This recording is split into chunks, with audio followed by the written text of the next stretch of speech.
అహ్మదాబాద్ విమాన ప్రమాదంపై నిపుణులు ఆశ్చర్యాన్ని వ్యక్తం చేస్తున్నారు. బోయింగ్ విమానానికి 2 ఇంజన్లు ఉన్నా ఎలా కూలిందనే అనుమానాలు కలుగుతున్నాయి. విమానం టేకాఫ్ ప్రాసెస్లో ఉన్నప్పుడు 2 ఇంజన్లు ఫెయిల్ అయ్యే అవకాశాలు అరుదుగా జరుగుతాయంటున్నారు. విమానం టేకాఫ్ సమయంలో అన్ని ప్రోటోకాల్స్ పూర్తి చేస్తారని, టేకాఫ్ అవ్వగానే కూలిపోవటం ఆశ్చర్యంగా ఉన్నట్టున్నారు. విమానం కూలే సమయంలో ఒక ఇంజన్ ఆన్లో ఉందని కొందరు పైలట్లు అభిప్రాయాన్ని వ్యక్తం చేస్తున్నారు. విమానం కూలే సమయంలో రికార్డైన వీడియోలో ఇంజన్ శబ్దం కూడా వినిపిస్తోందంటున్నారు.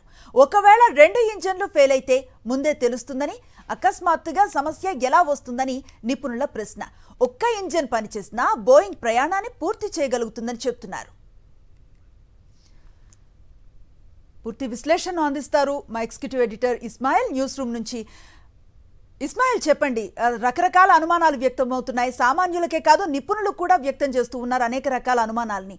ఇంత పెద్ద ప్రమాదాన్ని తెచ్చిపెట్టిన కారణం ఏమై ఉంటుందంటే ఏం చెప్తారు? డెఫినెట్గా అహ్మదాబాద్లో ఎయిర్ ఇండియా విమానం ఏదైతే బోయింగ్ 787 కూలిందో దానిపైన కూలడం మీద చాలామంది అంతర్జాతీయ విశ్లేషకులు, అదేవిధంగా మాజీ పైలట్లు రకరకాల అనుమానాలు వ్యక్తం చేస్తున్నారు. ప్రధానంగా బోయింగ్ 787 అనేది ఒక డ్యూయల్ ఇంజన్ ఏరోప్లేన్. అది ఒకసారి టేకాఫ్ తీసుకునేటువంటి సమయంలో దానికి సంబంధించినటువంటి ప్రోటోకాల్స్ అన్నీ కూడా కంప్లీట్గా చూస్తారు. ఆ తర్వాత దానికి సంబంధించినటువంటి ఏదైతే ఇంజన్ స్టార్ట్ అయిన తర్వాత దాని ఆర్పిఎం స్పీడ్ ఇవన్నీ చెక్ చేసుకున్న తర్వాతనే టేకాఫ్ అనేటువంటిది ప్రొసీజర్ స్టార్ట్ అవుతుంది. టేకాఫ్ ప్రొసీజర్ జరుగుతున్నటువంటి సమయంలోనే ఈ మొత్తం క్రాష్ జరిగిందనేటువంటిది ఇప్పటివరకు మనకు కనిపిస్తున్నటువంటి వీడియోల ఆధారంగా చాలామంది ఎక్స్పర్ట్స్ చెప్తున్నటువంటి మాట. అయితే ఏదైతే ఇంజన్ ఉందో ఒక ఇంజన్ ఆగిపోతే రెండో ఇంజన్ అనేటువంటిది ఇమీడియట్గా స్టార్ట్ అవుతుంది. ఒక థ్రస్ట్ అనేటువంటిది ఆగిపోవడానికి అవకాశం ఉండదు. ఇమీడియట్గా రెండో ఇంజన్ అనేటువంటిది మొత్తం ఏరోప్లేన్కి సంబంధించినటువంటి ఫ్లైట్కి సంబంధించినటువంటి ఫుల్ కెపాసిటీతో ఫ్లైట్ను ముందుకు తీసుకెళ్తుంది అనేటువంటి వాదన చేస్తున్నారు. కానీ 2 ఇంజన్లు ఒకేసారి ఎలా ఆగిపోతాయి, ఇలా ఆగిపోవడానికి చాలా అరుదు అనేటువంటిది, చాలా రేరెస్ట్ కేసు, ఇట్లా అవ్వడానికి అవకాశం లేదు అనేటువంటిది చాలామంది ఎక్స్పర్ట్ చెప్తున్నారు. ఇక కొంతమంది మాజీ పైలట్స్ చెప్తున్నటువంటి మాట ఏంటంటే, ఫ్లైట్ ఏదైతే కూలిపోయేటువంటి ఒక వీడియో ఏదైతే రికార్డ్ అయిందో ఆ వీడియోలో చాలా స్పష్టంగా ఆ విమానానికి సంబంధించినటువంటి ఇంజన్ రన్ అవుతున్నటువంటి సౌండ్ వస్తుంది. చాలా స్పష్టంగా సౌండ్ వినిపిస్తోంది. కాబట్టి విమానం యొక్క ఇంజన్ పనిచేస్తుంది. ఇంజన్ పూర్తిగా ఆగిపోలేదు. ఇంజన్ పనిచేస్తున్నప్పటికీ విమానం ఎలా కూలిపోయింది అనేటువంటి అనుమానాలు వాళ్ళు వ్యక్తం చేస్తున్నారు. అట్ ద సేమ్ టైం ఈ ఇంజన్కి సంబంధించి బోయింగ్ ఇంజన్ను ఏ విధంగా డిజైన్ చేశారంటే, టేకాఫ్ దాని ఫుల్ కెపాసిటీ ఉన్నప్పటికీ, ఫుల్ కెపాసిటీకి సంబంధించినటువంటి మ్యాక్సిమం బరువు ఉన్నప్పటికీ ఒకే ఇంజన్తో విమానం అనేటువంటిది టేకాఫ్ తీసుకొని ఆ తర్వాత ఫ్లైట్ జర్నీ కంప్లీట్ చేసుకొని ల్యాండింగ్ అయ్యేటువంటి వరకు కూడా ఒకే ఇంజన్తో పనిచేస్తుంది. ఒకే ఇంజన్తో ఈ మొత్తం విమానం అనేటువంటి వర్కౌట్ అవుతుంది. ఒకవేళ ఒక ఇంజన్ ఆగిపోతే రెండో ఇంజన్ ద్వారా అది టేకాఫ్ అనేటువంటిది ప్రాసెస్ పూర్తి కంప్లీట్ చేయగలుగుతుంది.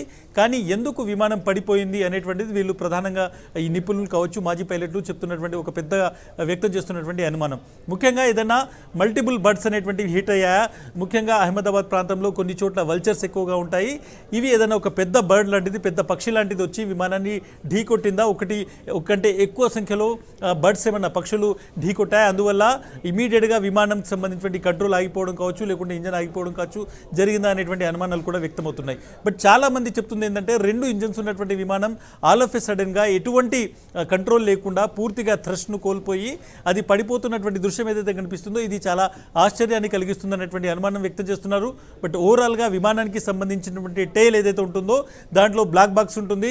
ప్రస్తుతం కూలిపోయినటువంటి ఈ విమానం యొక్క టెయిల్ చాలా సురక్షితంగా ఉంది. దాంట్లో ఏదైతే బ్లాక్ బాక్స్ ఉందో దాన్ని ఇమీడియట్గా రిట్రీవ్ చేసి దానిని విశ్లేషిస్తే కానీ ఈ మొత్తం ప్రమాదానికి సంబంధించినటువంటి విషయాలు బయటకు వచ్చేటువంటి అవకాశం ఉందని చెప్తున్నారు. ముఖ్యంగా డీజీసీఏ ఈరోజు బ్లాక్ బాక్స్ను రిసీవ్ చేసుకునేటువంటి అవకాశం ఉంది. ఇప్పటికే ఈ యాక్సిడెంట్ టీం ఏదైతే ఉంటుందో డీజీసీకి సంబంధించి ఆ టీం అక్కడికి చేరుకుంది. రేపు ప్రధానంగా ఈ మొత్తం విమానం పడిపోవడానికి కారణాలు ఏవైతే ఉన్నాయో దాన్ని విశ్లేషించి దానికి సంబంధించినటువంటి కారణాలు ప్రాథమికంగా తెలుసుకునేటువంటి అవకాశం కనిపిస్తుంది. అనుశ్రీ, రైట్. ఒక మెయింటెనెన్స్ సమస్య కూడా కొన్నాళ్ళ నుంచి ఎదుర్కొంటోంది.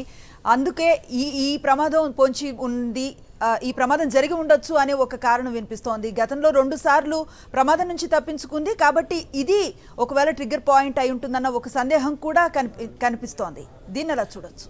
ముఖ్యంగా మనం చూసుకుంటే బోయింగ్కి సంబంధించి ద సేఫెస్ట్ ఏదైతే ఫ్లైట్ అని అంటారు దీన్ని వరల్డ్ వైడ్గా, అయితే పర్టికులర్గా ఏదైతే ఈ ఫ్లైట్ ఉందో ఈ బోయింగ్ సంబంధించినటువంటి ఈ 787 ఈ పర్టికులర్ ఫ్లైట్ కొంతకాలంగా దీంట్లో టెక్నికల్ ఇబ్బందులు ఉన్నాయి అనేటువంటి విషయం బయటకు వస్తుంది. బట్ ఇది చాలా అన్కన్ఫర్మ్డ్ న్యూస్.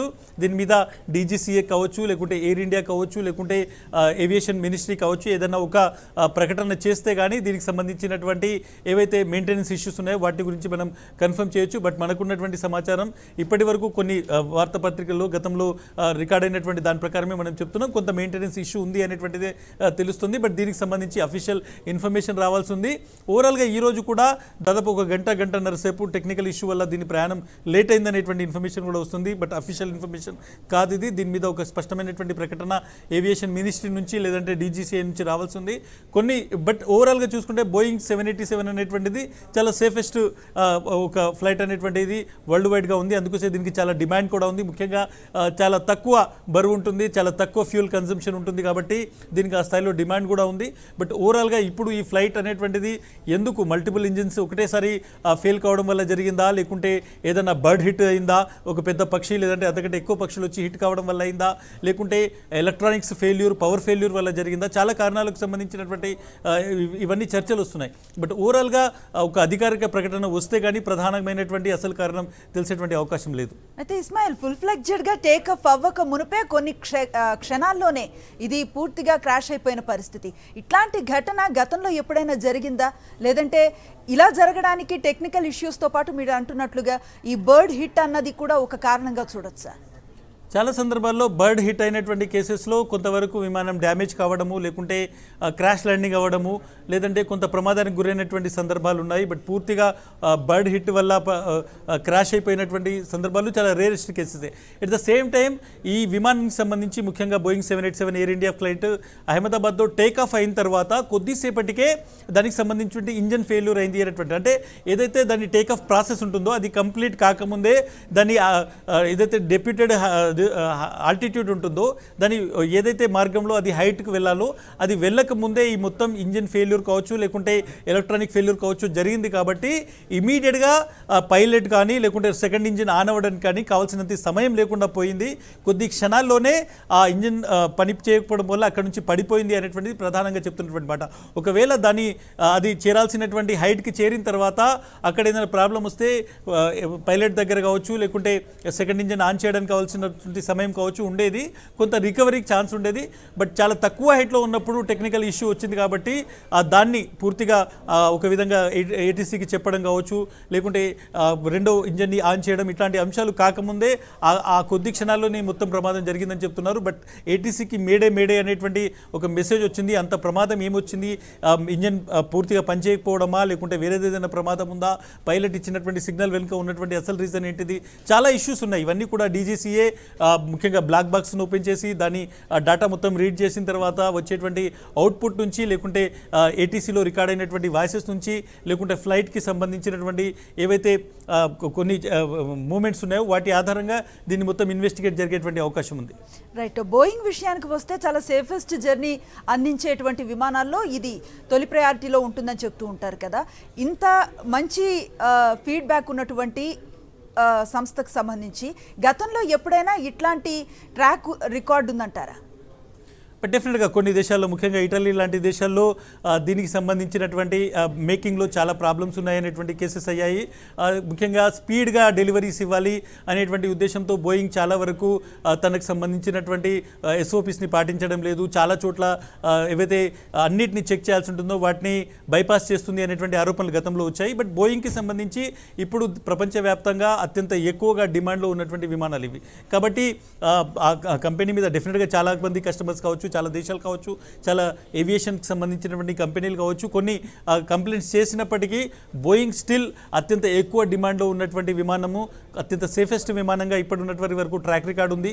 బట్ ఈ పర్టికులర్ ఏదైతే క్రాష్ ఉందో దీని రీజన్స్ బయటికి వస్తే కానీ అసలు రీజన్ కారణం ఏంటిది, కంపెనీ ముఖ్యంగా విమానంలో ఏదైనా సాంకేతిక లోపం ఉందా, విమానంలో మ్యానుఫ్యాక్చరింగ్లో ఏదైనా లోపం ఉందా, మెయింటెనెన్స్లో ఏదైనా లోపం వచ్చిందా, లేదంటే ఇది ఎక్స్టర్నల్ థింగ్ ఏమైనా జరిగిందా, అంటే బయట నుంచి పక్షి లాంటిది ఏదైనా ఢీకొట్టడం వల్ల ఏమైనా జరిగిందా, లేదంటే ఎవరైతే పైలట్స్ ఉన్నారో వాళ్ళది ఏమైనా మానవ తప్పిదం ఉందా, ఇవన్నీ అంశాలు ఉంటాయి. ముఖ్యంగా ఒకవేళ టెక్నికల్గా ఏదైనా ఈ మొత్తం బోయింగ్లో తప్పుంటే విమానానికి సంబంధించినటువంటి కంపెనీ దీనికి ఆన్సర్ ఇవ్వాల్సి ఉంటుంది. ఒకవేళ మాన్యువల్ తప్పు జరిగితే పైలట్ ఏదైనా తప్పు చేస్తే దాని రీజన్స్ ఏంటో కనుక్కోవాల్సి ఉంటుంది. ఒకవేళ ఎక్స్టర్నల్ థింగ్ ఏదైనా జరిగి టెక్నికల్గా చాలా స్ట్రాంగ్గా ఉంది, విమానంలో ఎటువంటి లోపం లేదు, చాలా అద్భుతమైనటువంటి పైలట్ ఉన్నారు, ఆ క్షణంలో బయట నుంచి పెద్ద పక్షులు లాంటివి ఏమన్నా వచ్చి ఇమీడియట్గా ఢీ కొట్టినప్పుడు ఇంజన్ ఫెయిల్యూర్ జరిగిందా, ఇవన్నీ అంశాలు రకరకాల కాంబినేషన్స్లో ఉన్నాయి. బట్ దీనికి సంబంధించి ఇవన్నీ మనం ఎన్ని మాట్లాడుకున్నా కానీ ఇవి జరిగి ఉండొచ్చు, ఇలా అయ్యి ఉండొచ్చు అనేటువంటిది మనకే ఉంటుంది. బట్ రేపు బ్లాక్ బాక్స్ నుంచి వచ్చినటువంటి డేటా ఆధారంగా డీజీసీఏ చెప్పేటువంటి అసలు రీజన్ ఆధారంగానే ఏం జరిగింది అనేటువంటిది ఊహించవచ్చు.